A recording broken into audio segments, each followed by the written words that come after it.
Hi, I'm Navi from Creative Minds. Welcome to the SEO Keyword Hound course. In this course, we are going to review how to use the SEO Keyword Hound tool and what you can do to use it to complement the work that you're already doing with other SEO tools.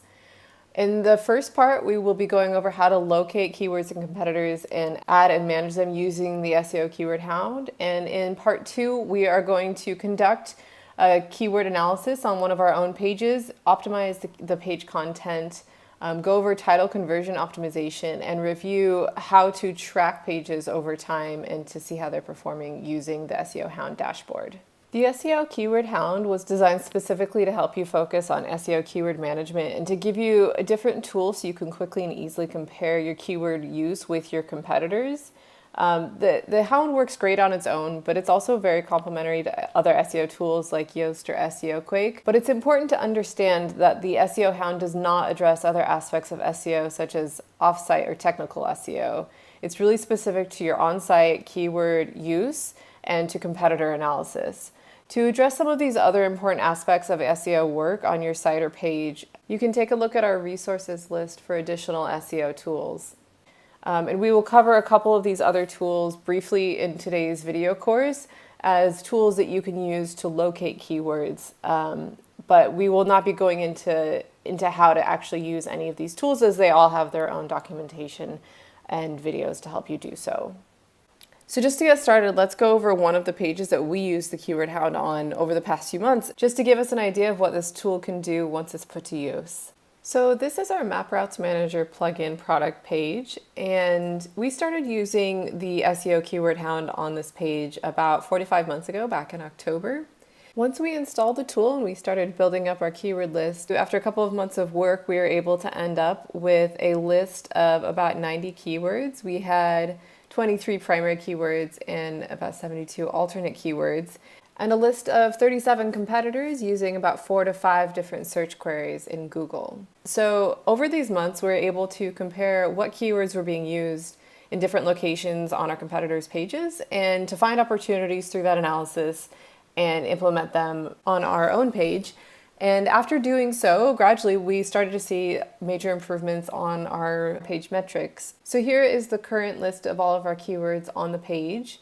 And we will go over this, of course, in just a minute. But the keywords that are displaying currently are all the primary keywords, and the alternate keywords are nested within them. Here I am comparing a snapshot of our previous page's content with our current page. So looking at it, you can see some of these numbers are different. The black numbers are our current page content, and the purple numbers are the snapshot from our historic state. So we definitely increased the number of some keywords. We also added new ones. We went from 31 cases where we used Google Maps in the content to 47. We also added map widget to the content, as well as import locations, interactive map, both to the headers, content, and the first 100 words. So of course, all of these keywords that we then decided to add to our content was based on feedback that we were getting from analyzing our competitors. And so ultimately, we realized we were on the right track because we saw such a boost in our page metrics. Now, these are all of the page metrics that we have imported from Google Analytics. And so you can see that after 3 to 4 months, we were able to see our impressions go from about 10,700 to 12,000 per month. Our clicks increased from 218 to 326, and our bounce rate decreased from about 83 to 77%. So this is exactly what the tool is designed to do, but we also know that there's still more room for improvement. So we look forward to getting our content to the point where we're getting 20,000 or 30,000 impressions per month. So this is just to give you an idea of how the tool can be used and what kind of results you can get from it.